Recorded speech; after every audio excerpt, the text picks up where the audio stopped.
हमारे अपने लोग, हमारे नियर एंड डियर, हमारे दोस्त, हमारे रिलेटिव जो एक ही बात बोलते थे कि ये तो बहुत मुश्किल है, हमने उन्हें एक ही जवाब दिया कि आसान काम करने का मजा हमें भी नहीं आता, अपने को भी मुश्किल काम करने का मजा आता। आप एक बात को समझ के चलना,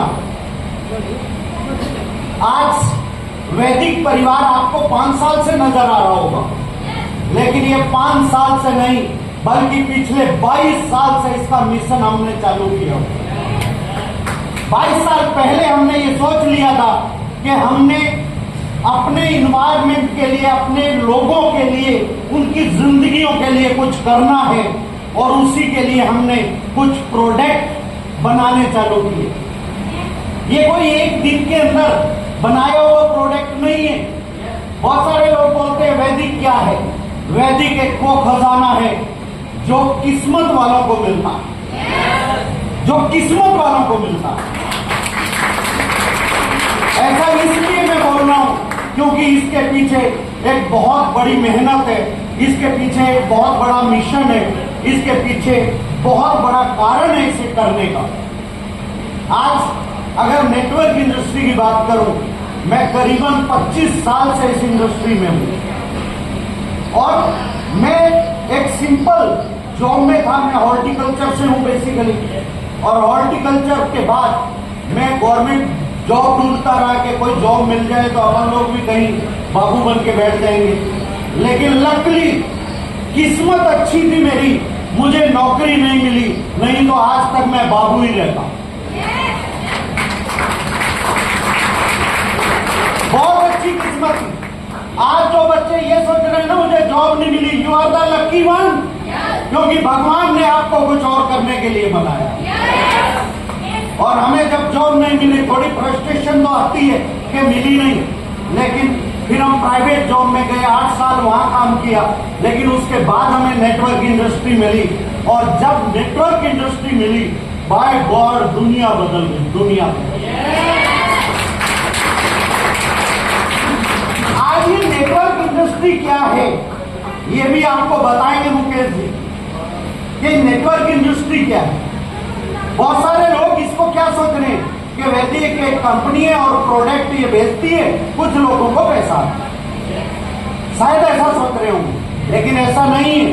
वैदिक एक मिशन है और ये मिशन आज नहीं, ये बहुत साल पहले चालू हुआ था। और इसको चालू करने के पीछे क्या कारण था? उसको चालू करने के पीछे एक ही रीजन था, जब हमारे परिवार के अंदर मात्र 20 दिन के अंदर 2 डेथ हो गई। जब 2 डेथ हुई तो हमने सोचा कि क्या कारण है कि आज हमारी नानी जी 105 साल की एक्सपायर हुई और हमारे और लोग भी 100 साल के होकर एक्सपायर हो रहे हैं। बट ये तो अजूबा है कि 37 साल की उम्र के अंदर ही भाई साहब चले गए। ये एक बड़ा झटका था हमारे लिए। उस टाइम हमने सोचा कि हम इसके ऊपर R&D करते हैं कि ये इस तरीके से मौतें क्यों हो रही है।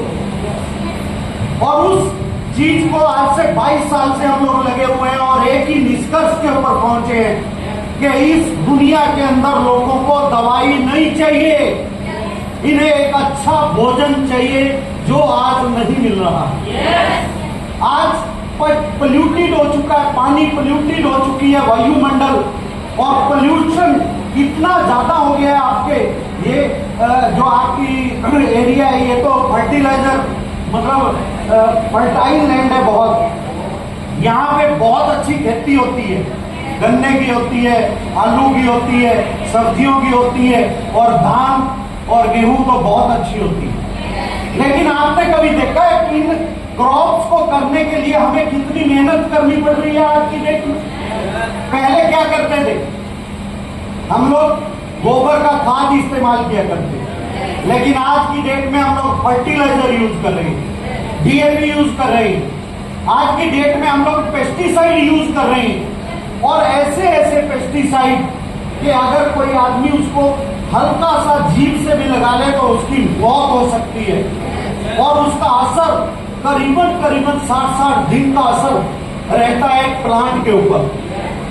इतना जहर जो आ रहा है, आपको क्या लगता है जो सब्जियां हम लोग खा रहे हैं, क्या वो सब्जियां 60 दिन के बाद खा रही हैं?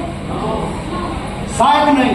हम लोग क्या करते हैं, स्प्रे किया, 2 दिन के बाद उसको तोड़ा और अगले दिन मंडी में और फिर हमारे घर में, मतलब मात्र 1 हफ्ते के अंदर हम लोग उसको खा रहे हैं। सॉरी टू से, बहुत खतरनाक जहर है जो 60 दिन तक का असर उसके अंदर रहता है और वो हमारी बॉडी के अंदर जा रहा है।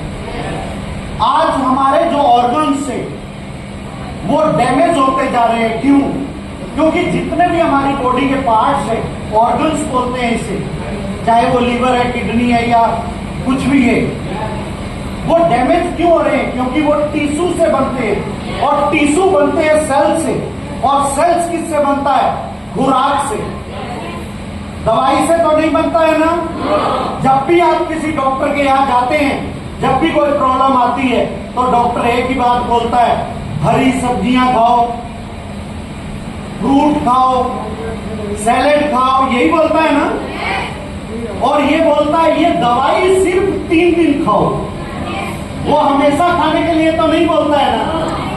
इससे ये सिद्ध हो जाता है कि दवाई कोई चीज का सलूशन नहीं है, वो सिर्फ एक फर्स्ट एड है। मतलब ये समझिए, अचानक हमें कुछ प्रॉब्लम आई तो हमने फर्स्ट एड के लिए उसको ले लिया, बाकी अगर हमारी बॉडी की केयर करने वाला कुछ है तो वो हमारी खुराक है या नहीं? दोस्तों, इसके ऊपर हमने काम किया और इसी पद्धति के ऊपर हमने प्रोडक्ट डिजाइन किए, प्रोडक्ट बनाए। आज हम किसी से प्रोडक्ट नहीं लेते हैं, बल्कि हम लोग खुद अपनी देखरेख के अंदर अपने प्रोडक्ट्स को बनाते हैं। आज आप हमारे YouTube चैनल के ऊपर जाइए, वहां देखिए, वहां कोई भाड़े के लोग नहीं बता रहे हैं कि मुझे फायदा हुआ है। वहां कोई ऐसा प्रोफेशनल नहीं है जो ये बता रहा है मुझे फायदा हुआ है, बल्कि वो लोग, वो आम इंसान, वो माताएं, वो बहनें बता रही हैं कि ये प्रोडक्ट लेके मुझे कितना फायदा हुआ। आज हम लोगों ने किसको टच किया? हमने रियल लोगों को टच किया है, और जब हम रियल लोगों को टच करते हैं तो रियल बिजनेस आता है और रियल जिंदगियां बनती हैं। आज से 5 साल पहले, 4.5 साल पहले जब हमने वैदिक को स्टार्ट किया, बहुत लोगों ने कहा नहीं चलेगी, नहीं चलेगी। तो मैंने कई लोगों से तो पूछ लिया कि भैया ये भी बता दे चलेगा क्या? अगर तुम इतने ही बड़े पंडित हो जो मेरे बारे में भविष्यवाणी कर रहे हो, तो ये और बता दो चलेगा क्या? कहते ये तो पता नहीं। मैंने कहा अगर ये नहीं पता तेरे को, ये भी नहीं पता कि चलेगा तो सिर्फ चलेगा तो वैदिक चलेगा। ये अपने अंदर की आवाज जब आपके अंदर पैदा होगी तभी वैदिक चलेगा। और ये आवाज हमारे अंदर पहले दिन से है, जिस दिन से हमने सोचा था और जिस दिन से हम लोग काम कर रहे हैं, और उसी को लेके आगे बढ़े। बहुत सारे लोगों ने फिर कहा कि इतनी सारी कंपनियां जो 50-50 प्रोडक्ट लेके आ रही हैं, आप सिर्फ एक प्रोडक्ट लेके आ रहे हो, नहीं चलेगा।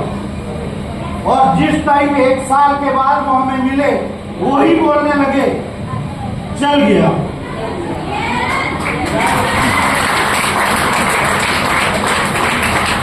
अभी वो भविष्यवाणी करने वाले पंडित भी फेल हो गए। फिर हमें पूछने लगे अब आगे का क्या प्लान है? मैंने कहा आगे लॉकडाउन चल रहा है भाई, और लॉकडाउन जब खुलेगा फिर देखना आप हमारी स्पीड को। कहते तब तक तो आपका नेटवर्क खत्म हो जाएगा। मैंने कहा ये आप सोच रहे हो पंडित जी, हम नहीं सोच रहे हैं, क्योंकि हम सोचते नहीं है, हम सोचने के बाद करते